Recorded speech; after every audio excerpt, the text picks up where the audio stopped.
Alrighty guys, welcome to another video of mine. We currently have a monitor and a PC. I know you can't see it too well, but they are there.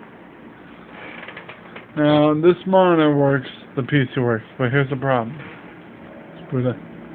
Need to boot up the PC and boot up the monitor.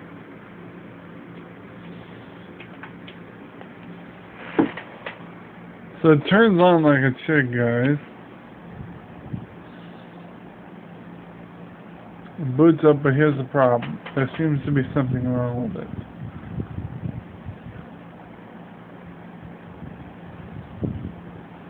Wait for it.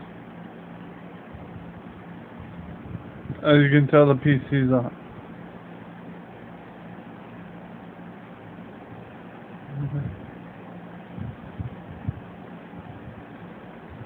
This is what comes up, and I seem to be having trouble.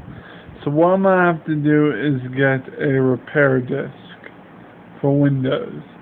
So thank you all for watching. Just wanted to let you know that my monitor and my PC has to get some repairs done. Thank you. Peace out.